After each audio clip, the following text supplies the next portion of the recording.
Okay, tubaniriza ku PBS TV eno e program gye bayita Entertainment Lounge. Tuli beetondera. Era nga amanya yenze Jona Haken nga ndino mubimba bi. Denje omubwati. Wagwan my bro. Weekend yabadde mpanvu nnyo ebintu bibadde bingi ebikoze amawulire mu weekend yenewedde. Twalabye ku birthday ya Mzeeyi ojogerako kimuganda nalabye ku saati empya. Era nange badde sijirabanga kwa said for the first time. Ninda Mzeeyi nga tusizza ku saati. Mzeeyi tagenda va ku main gwe kyo ino mmanya nalabye amaanyi nga mangi masukkulu munengamba nti weewaawo ddala eggwanga liri mikono mituufu. Okakasa. Yes sir. Tugendera hoteli chakola. So happy birthday Mzeeyi tukwagaliza bisinga. Weyongere maaso n'okututwala. So nga ate twalabye Alien Skin yazadde. Yeah. Baby boy. Mwana wa asooka. Yasooka yowookubiri. Simanyi. Kubanga champion good. No, sometime back waliyo video trending ku media nga alina akaana akawala. Kali nako so I don't know akakana kalabika nnyo mu video mu bifaananyi ne baserebu abalala akole tuyinza kugamba nti so congratulations brother. Mpozi n'ekirala twabadde tuli awo kyali wange amawulire ne gatutuukako okuva mu association ya Fefe abalaba porn. Yes, abalaba porn. Otegedde ki? Ayo tabe bugi.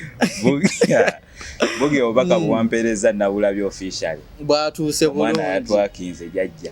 Mama. Bugi obaka bwatutuuse. Tweyanziza nnyo tweyanze geffe nga aba generation yenu watukoze bulungi we bale kuddamu ku uniting East Africa.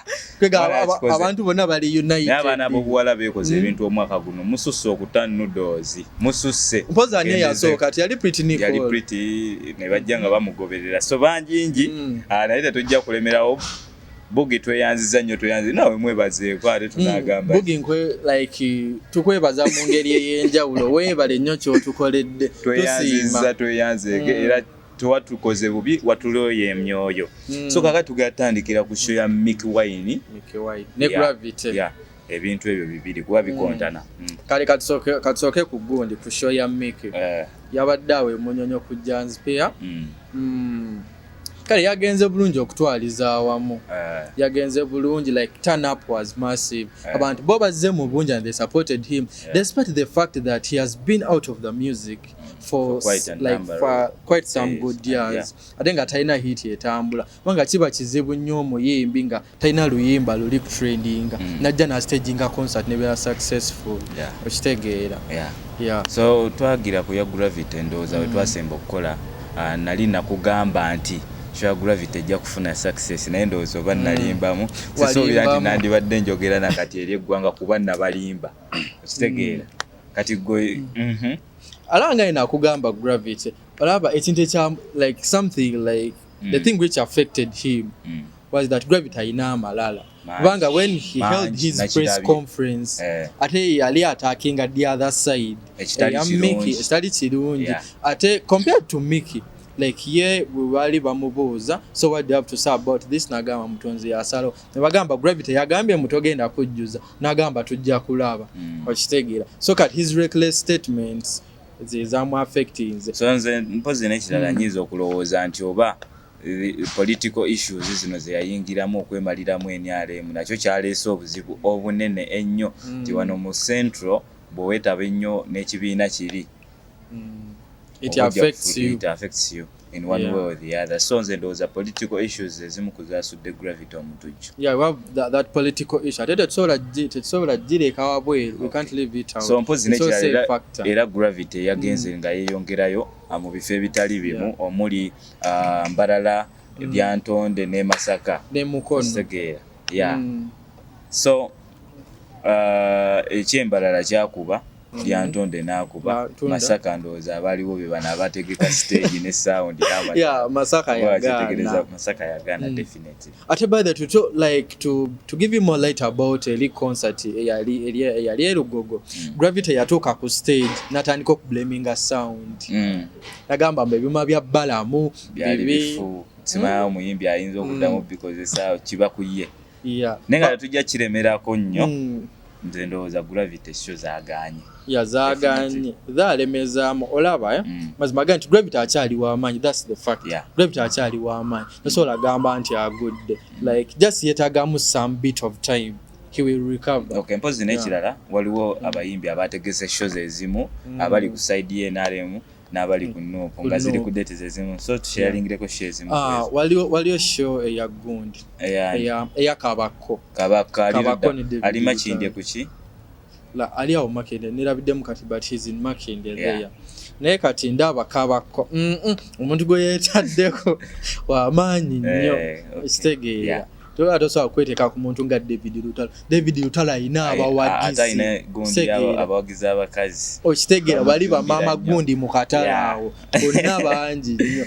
Then also the other thing which made news was Spice ne Catherine Kusasi nabo balina kuwerumu bagaliza bisinga anaakuba yanaakuba kakati Eddie Kenzo over the weekend yabadde ne show mu West Nile ndi show ya Omwaluwa yavuddemu ebizibu bingi abantu ne banoona ebintu bya bukadde na bukadde so gw'okyogerako kyekyo mu bimpimpi olaba like to talk about that bakoze bubi like the organizers of the event kubanga most times when you are going to somewhere awatali mu Kampala, for example mbimbi we Kampala bamutute like eyo Mwaluwa, but they have to include artists from there no baba bayino basasula.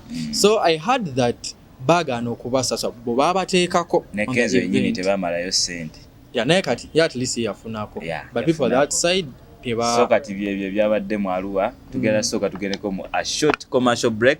When we come back tugenda kwogera ku Champion Gudo yazze ku ssomero oluvannyuma lw'emyaka ng'ali mu fangoni taludde osoma ketukomewo.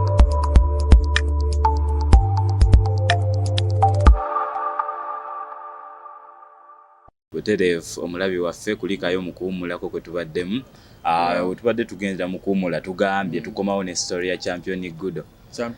Champion Gudo luvannyuma lwa ebbanga nga tasoma kuba ebiseera ebyo byonna abimalira mu Fangoni Forest. Kyaddaaki muzira kisa yavuddeyo n'agamba nti agenda kumusponsoringa school fees nabiki byonna ebikwatagana ku ssomero naye addoba council Luyimbazi Nalukoola. Sorry nagirabye ahiyambu babadde babiri ne muganda we as if yabadde mutoowe Champion Malala mukulu we Swaba kubeera naye Swaba Chamba. Okay, so yafunye Gundi omukisa ogw'okuddayo ku ssomero. So kirungi nnyo abaana abato abo okusoma kati nga Champion Gudo ayina that fresh kid gyali like abaana abato balina okusoma. So ndowooza ne Champion Gudo kirungi kuba bano baana baffe ba ku internet affe tubaleese embutaala era ndowooza si kibi omuntu okuvaayo n'ayagaliza omwana ng'oyo. So Uncle Luyimbazi Nalukoola lawyer tukwebaza webale kubanga Gudo abadde ebbanga ddene nga tasoma like since the time we have been ku Fangoni Forest tatumanyi oba abagoba oba abaddukayo. Ekirungi kati agenda kuddamu kusoma bafunye ekimenge ekipya so byebyo biri eyo mu nkambi eyo. So kakati Danger story kyendala eri awo pozi tusobola okwogera ku Fikfa Maker the minister abaana b'omulembe guno beekoze ebintu muganda wange muvuddeyo mweyagaliza ba minister ekitali kibi. Fikfa Maker yataddeyo ennaku zino Gundi yagifudde active X account yeli active these days every time abeera at updates updating n'agamba sima ya minister yamuwadde miliyoni 10 unfortunately nazuukuka mu kirooto kyonna ekinaava ewa minister Lydian Abba ne Fikfa Maker tujja kuba tukibategeeza naye nga sofa omulenzi alabika awininga ali serious mulaba very serious gamba inspiration bajije ku Kenzo inspiration bajije ku big man Eddie Kenzo papa kyekirala awo ekiriwo ekikoze amawulire mpozi tusobola okwogera ku Lily Puzzle n'ensonga zeba ne Gundi zebaddemu omuno. Lily Puzzle kigambibwa yalya tetujja kukirumamu kigayibwa omulenzi yalya eza patriotic league nene wali ya mutufu. Ola kale the thing is like this newali ya mutuufu era naye muntu talina kati akola we bakuwa ssente ogaane ate alina yiti y'omwaka batalya nze ndowooza nange si kibi omuntu okuvaayo n'agenda ne babureesinga talenti ye kuba oli okuvaayo n'agamba nti yaw tuyimbire tukuwe ssente si kibi era ayimba kufunamu abeera akola business bafuuti soja bo bakisusa bakitwalira ddala nti oba okoze ensobi naye si kibi eri kaliya y'omuyimbi lwakuba kati mugenza ate muzibikkako ettaka we mutegeera nti omuyimbi ajoyininze sayidi eri mutaninga against him or her nga mugamba yali si kirungi tukivumirira muleke abantu balye ssente kubanga gundi ekyaganye ki copyright balina kulyawo. So business here now even though it's from the side you don't support that for the sake of money katinga olaba kenzo kenza akola sente gwe abeera kulala so danger tetugenda kubeera natusukkako wano njagala osooke osibula abalabi baffe beebaza mwenna abeekumidde ku program eno from the time we started paka no tubeebaza ntumirako bakyali bange bonna gye muli big up. Okay, tuba nange Jonah Haken bebaza okubeera nga ate mubaddeko okuva gye twaviiridde ddala. Brian Sekitto muzzukulu w'abengeye yali ku kamera okulabika nga atakutuusako ekifaananyi ekyakabi.